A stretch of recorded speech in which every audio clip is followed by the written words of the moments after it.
Guys आपने blood groups के बारे में तो जरूर सुना होगा। Blood group A, blood group B, ये बड़े कॉमन ब्लड ग्रुप्स हैं जो कि अमूमन आपको बहुत सारे लोगों में मिल जाएगा। लेकिन इस दुनिया में एक ब्लड ग्रुप ऐसा भी है जो कि पूरी ही दुनिया में मात्र 43 यानी कि 43 लोगों में ही पाया जाता है। ओह माय गॉड, इसे rarest of the rare blood group भी कहा जाता है।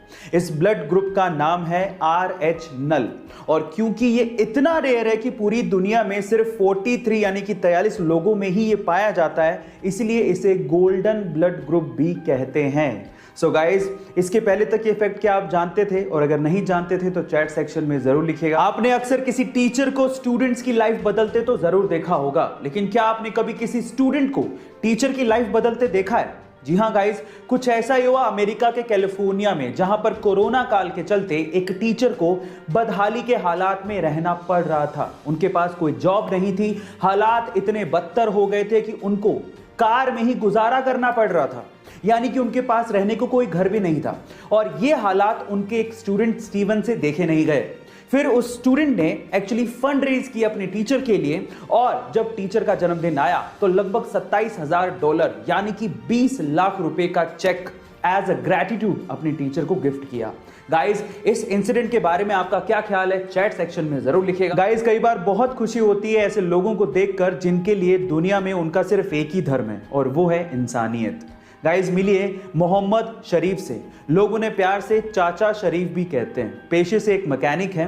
वो पिछले 25 सालों में 25,000 लावारिस लाशों का अंतिम संस्कार कर चुके हैं, और वो भी बिना पक्षपात के।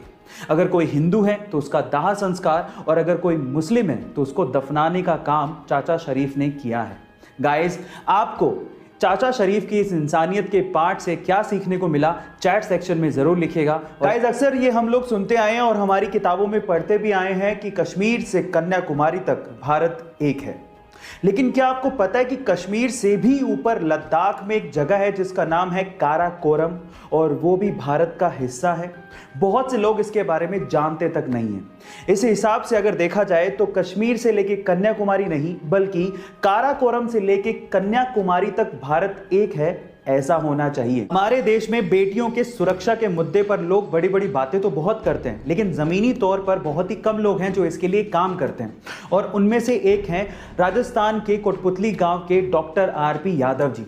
डॉक्टर RP यादव जी को जब पता लगा कि उनके गांव की बेटियों के पास कॉलेज जाने के लिए कोई पब्लिक ट्रांसपोर्टेशन नहीं है, और जब वो पैदल ही निकल पड़ती हैं तो उन्हें रास्ते में छेड़छाड़ का सामना करना पड़ता है, तो डॉक्टर साहब ने ये देखकर अपनी जिंदगी भर की जमा पूंजी अपने PF अकाउंट से निकाली। लगभग 19 लाख रुपए में उन्होंने एक बस खरीदी, और 2016 में स्वतंत्रता दिवस पर अपनी बेटियों को एक बस गिफ्ट की, और आज वही बस उन बेटियों को कॉलेज तक फ्री में छोड़ने के काम आती है। सरकार ने भी इसे बिल्कुल टोल टैक्स फ्री कर दिया और रोड टैक्स फ्री भी कर दिया। गाइस, इससे पता लगता है कि वाकई में आज भी बड़े दिल वाले लोग बहुत सारे हैं। गाइस, ये घटना सुन के आपको कैसा लगा? चैट सेक्शन में जरूर लिखिएगा। और गाइस, क्या आपने इंडिया के पहले गार्बेज कैफे के बारे में सुना है? शायद नहीं सुना होगा, और एक कॉन्सेप्ट भी आपके लिए नया होगा। तो चलो मैं आपको बताता हूँ। छत्तीसगढ़ के अंबिकापुर सिटी में अंबिकापुर म्युनिसिपल कॉर्पोरेशन ने इंडिया का पहला गार्बेज कैफे खोला है। ये गार्बेज कैफे गरीबों और कचरा बीनने वाले लोगों के लिए खोला गया है। जब वो 1 किलो कचरा देते हैं तो उन्हें पूरा खाना दिया जाता है, और जब वो आधा किलो कचरा देते हैं तो उन्हें नाश्ता दिया जाता है। और इस तरह से अंबिकापुर छत्तीसगढ़ का पहला डस्टबिन फ्री सिटी बन गया है। गाइस, आपको ये कॉन्सेप्ट कैसा लगा? चैट सेक्शन में जरूर लिखिएगा। और ऐसी अमेजिंग वीडियोस के लिए यूट्यूब पे हमारे चैनल को सब्सक्राइब कर लीजिएगा।